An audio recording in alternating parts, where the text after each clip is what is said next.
Essa dedicamos a todos os amantes da pesca: Torto Mariotti, Mano Galax, o caiaqueiro solitário. Yau.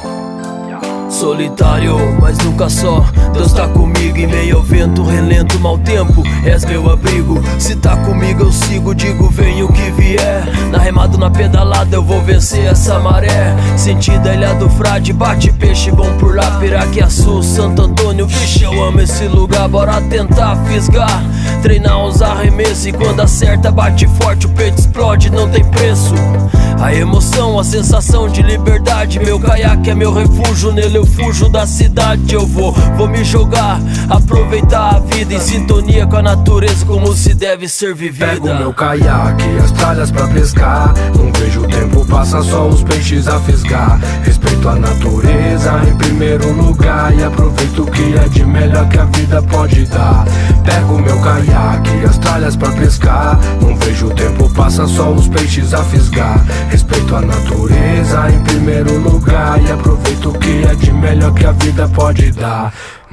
Amarro o caiaque no rack do carro que hoje eu vou pescar. A vida estressa, a gente é besta, tô precisando relaxar. Ainda não escolhi o lugar, Ilha da Cobra ou da Fumaça, Ilha do Boi, Boqueirão, Manguinhos, vambora que hoje tá massa. A maré tá boa, o vento tá calmo, duvido voltar sem belas fisgadas. Um pé, um flecha, se alvo garanto badejo, talvez uma espada. E mesmo que não pegue nada, não ligo pois pesco sem nenhum compromisso. Pelo menos curti o passeio, na volta aproveita e coleta os lixos. A gente pesca porque ama, quem ama ajuda a preservar. Se todos fizessem sua parte, veria mais peixe pra gente pescar. Faço minha parte, acredito e confio que isso tudo vai melhorar. Assim como insisto, eu trabalho meu gigo na esperança de um peixe fisgar. Pego meu caiaque, as tralhas pra pescar. Não vejo o tempo passar, só os peixes a fisgar. Respeito a natureza em primeiro lugar e aproveito o que é de melhor que a vida pode dar.